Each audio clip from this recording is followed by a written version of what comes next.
Hello my dear friends, you're on the Military Summary channel, and today we will discuss situation in Ukraine on the 3rd of July. Today we have a lot of very interesting updates, a lot of very interesting opinions, and let's start. And of course today we are going to start with our Lysychansk agglomeration. To tell the truth, there are a lot of questions about Lysychansk agglomeration, a lot of questions about this area. If we take a look at the West Sources map, we see that the picture in Lysychansk agglomeration is pretty stable. We see that according to the West Sources map, the Ukrainian still controls Novodruzhsk, Belogorovka, Zolotorivka, but if we take a look at, yes, they mark this area with the flag, saying that maybe this town is already under Russian control.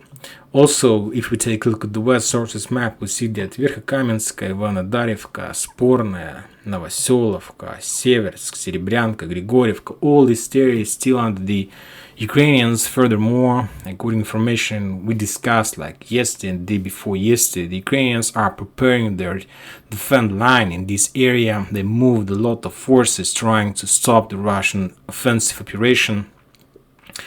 Few videos ago we discussed that Siversk is very important, because if the Ukrainians are losing Siversk, that means that the Russians will be able to move their forces further and to cut the road that connects Lysychansk and Bakhmut, this one MO3. They will be able to cut, and as soon as the Russians are able to fall Siversk, we're gonna see the beginning of Lysychansk operation. Furthermore, today there was a lot of updates about Lysychansk, Kramatorsk, that the Russians started their artillery preparation. First I asked myself, why did they do this? Because the battle for Siversk is not even started. It was like this morning, but also I decided to add another map, another West Sources map to our analysis, and I decided to add the map from Institute of Study of War, this one. By the way, I would like to thank one of our member of Military Summary community. He has sent me the link to this map, and I decided that it would be very nice if we will discuss this map as well, because this map also shows some information. And if we take a look at this map as well, we see that, for example, ESW map say that the ISW map says that the Russian took Zolotorivka. With yellow color, they're showing us like claimed Russian controlled territories like Zolotorivka, the area between Berestovo, Belogorovka on the south. So even it's not even the territory that the Russians took, it's just the territory like a claimed Russian to control, right? So we can say that it's some kind of a gray zone where the Russians are trying to fight, trying to take control of the territory and so on. So it's two West Sources map, the ISW map, and we can say like pro-Ukrainian map as well.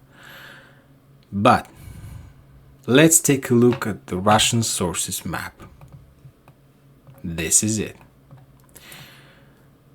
If we take a look at the Russian Sources map, they're saying us that there is just one block in Lysychansk agglomeration. You see this one is the block between factory plant on the south, the friendship block, and some civilian area in this town. And the Russian Sources map are saying that the Ukrainians are still there, they're fighting there. Maybe they're not fighting, maybe they're just like conversation and negotiations, because these forces are blocked. They're done, and the reason I don't know, the Russians want to capture them, of course. They want to get them, to make them prisoners of war and so on, and I'm sure that there is negotiation right now. So, but today, if we're talking about Lysychansk, Lugansk governor, Lugansk is the capital of Lugansk People Republic. All this area belongs to Lugansk People Republic. Today he announced that every single town in this territory, in this district, is already under their control. Furthermore, we know that the Minister of Defense of Russian Federation announced and reported to Putin that they managed to take control all over entire Lugansk district, and they return, we can say, according to the Russian sources, every single town under control of Lugansk People Republic. So you see, if we take a look at Russian sources map, at one West sources map and another West sources map, we see that there is a very big difference. But okay, we can say that okay, no problem with Belogorovka. But the thing is, the most important thing, that the Ukrainians are losing Siversk. The battle for Siversk was already started, and the Ukrainians are losing block by block Siversk. And this news was, I was shocked hearing this news, because I didn't expect that the battle for Siversk will start so early, without any regrouping, without any reinforcement, without anything. The Russians are moving towards Siversk, and now, as I understand, that there is some updates, some confirmation that Siversk is already in some kind of operational encirclement, and there is some update that the Ukrainians decided to leave Siversk as well. And so let's discuss the battle for Siversk in more details, and we will understand what is happening there. But what is really happening there? Verkhnekamenskaya has fallen, Grigorievka has fallen, Belgorod has fallen. The Russians are started the battle for Siversk. And furthermore, if you remember, a few days ago I told you that the battle for Siversk will be solved not on the line between Siversk and oil refinery, somewhere on the line Verkhnekamensk and Grigorievka. If you remember, I told you, the most dangerous part in this battle for the Ukrainians, not to miss the attack from their back, from area between my projection was that the Russians will try to cross the river somewhere in Zakitna, in this area. But today I got the update that the Russians exactly crossed the river near Zakitna, a little bit to the west. If we take a look at this area, the Russians crossed the river from in the area between Dronovka towards Platonovka, a little bit to the east from Zakitna. They crossed the river from the forest. Maybe they managed to move their forces to be invisible, and the Russians, the Telegram channels and so on, are saying that Ukrainians are trying to retreat from Siversk as well. So the situation is not bad. The situation is critical. The situation is crazy, because I see that there is no forces, no power from Ukrainian side to stop the Russian machine. And the thing is that it's not, of course, it's a big problem, but I see that the West sources maps, not like denying, maybe they don't understand how even to show this to people from all over the world, to explain them that what's going on, why the Russians are just like, as I see, the only problem for the Russians in this case is just fuel in their tanks, because as I see, they stop only when their fuel is ends, and then they add more fuel and then start to move further. So we see that the situation with Siversk is critical, because it's like very interesting, very popular Russian military analyst who is take part in these battles for Lysychansk. He is very close to Lysychansk military authorities, and this evening he reported that Grigorievka has fallen, Verkhnekamensk has fallen. He said that this battle for Siversk has already started, and we got more and more reports that the Russians managed to cross the river on. Why the Russians needed to cross the river, exactly the place we discussed from on the line from Zakitna towards Dronivka. Because of one thing, because Siversk is located on the river. Bakhmut river, this one, and of course just to attack in front it won't solve the problem, because anyway you need to cross the river and so on. So that's why the attack in the back is the best solution, because in this case, if the Russians are able to cross Siversk Donetsk even in this place, that means that there is no reason to keep this area, because it's like attacking back, and there is a very high risk of being encircled. Because most of the Ukrainian forces in Siversk is located on the east side of the river, on this area. So attack in the back can bring a lot of problems, and the force in Siversk might be encircled. So that's why the Ukrainians need to regroup one more time, to rebuild their positions, and to move to the south, maybe towards Solidar, or maybe somewhere to this area, trying to stop the Russians, maybe at least on the road MO3. But the thing is that repeat myself, and if you take a look at this map, you see these icons on Lysychansk, Kramatorsk, that the artillery preparation has started. That you know that the classic steps in any offensive operation. First, you do artillery preparation, like trying to fix soldiers, trying to reduce their morale, and so on. And only after that, you are starting your active phase of offensive operation using tanks, infantry, troops, and so on. So, as I understand, the battle for Slaviansk has started, and I see that it started not in Ukrainian favor, but in Russian favor. So we'll see. Furthermore, this morning there was an important update from the territory of Russian Federation. There is a town Belgorod.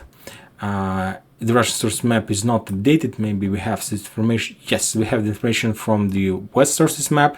The Belgorod was shelled by .U rockets from Ukrainian side. They sent 4 rockets. And according to the Russian sources, the Russians managed to destroy every single rocket. But the thing is that the 4th one was hit by the Russians, and it wasn't destroying the sky. It fell on the civilian town buildings, and 5 people were killed. 5 civilians were killed. It was a regular civilian building. But the thing is that 3 of those 5 people were Ukrainians.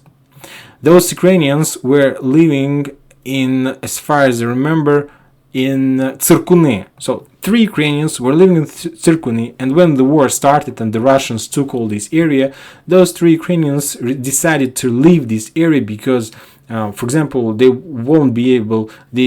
couldn't move towards Kharkiv because maybe there were Russians there. So that's why they decided to move to Belgorod, and they rent some apartment, some house. 3 people. There was like mother, sister, and 3 girls, as I remember.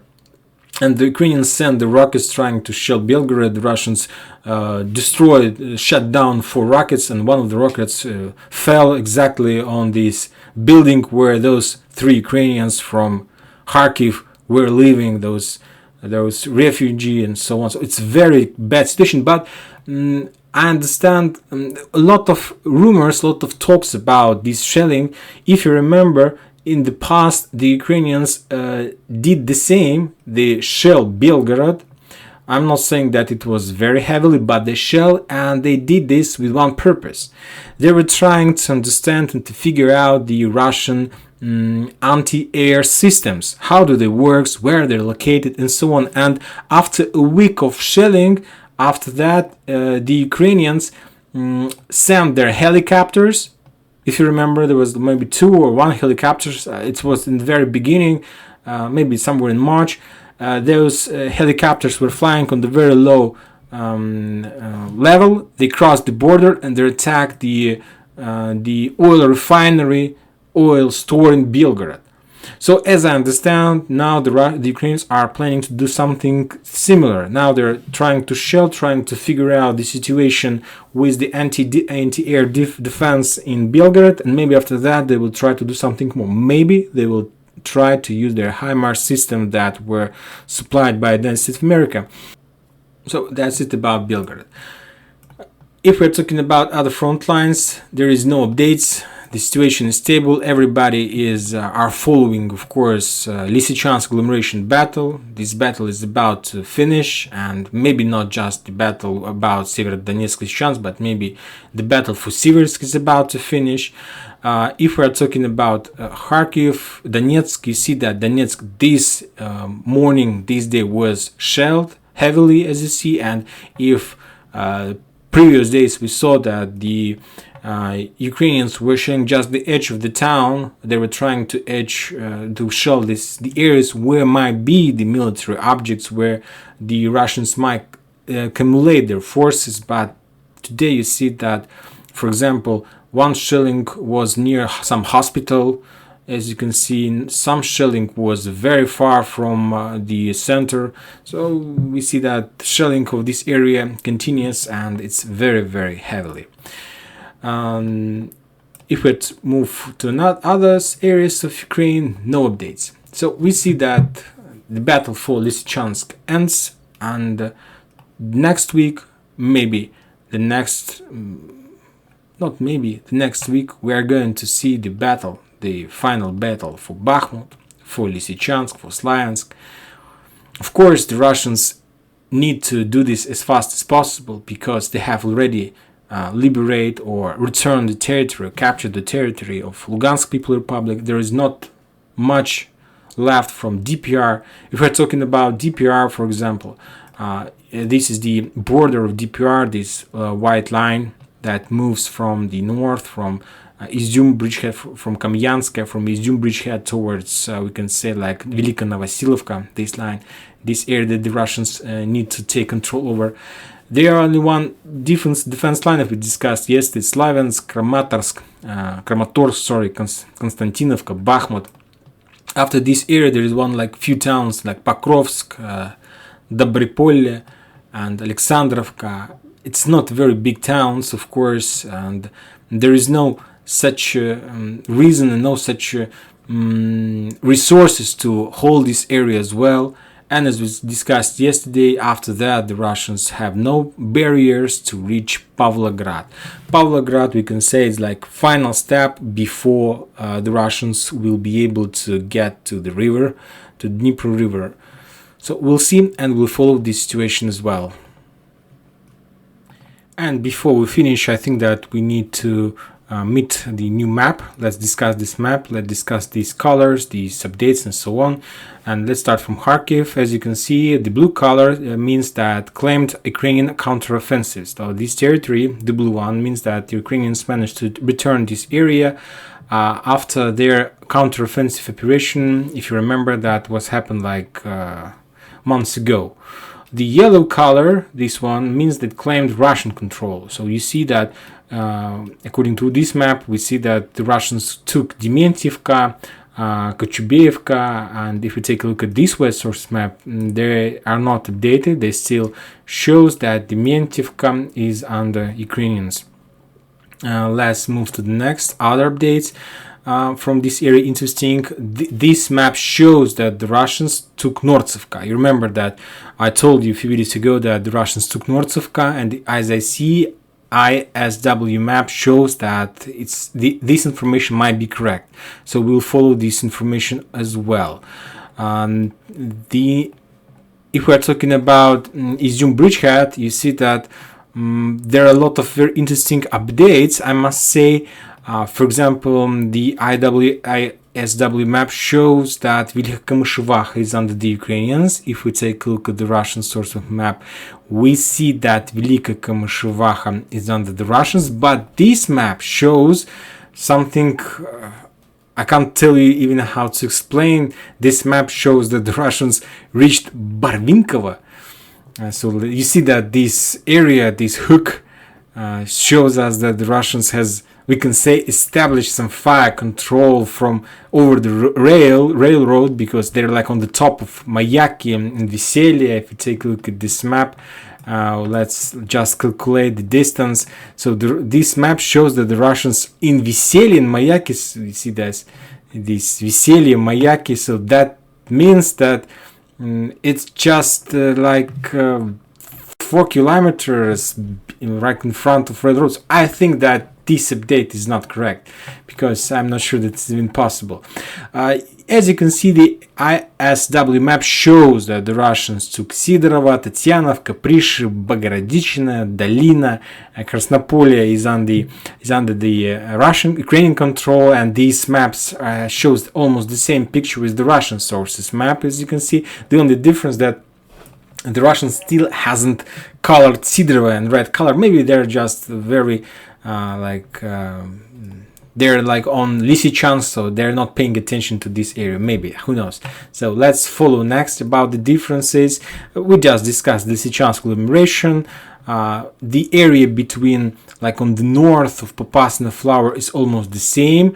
There are differences in area on the Ugldarska power plant, but as you there's no differences. Yes, they're showing us that this small town, how is it called? Let me remember. This one, Dolomitna. Yes, this map's almost the same. So these areas is almost the same with this map. So Dolomitna is under the Russians. Now let's move By the way, there is very interesting, as you can see, according to the ISW map, they're showing us that the Russians is in New York. You see that this area belongs to New York, like colored like claimed Russian control.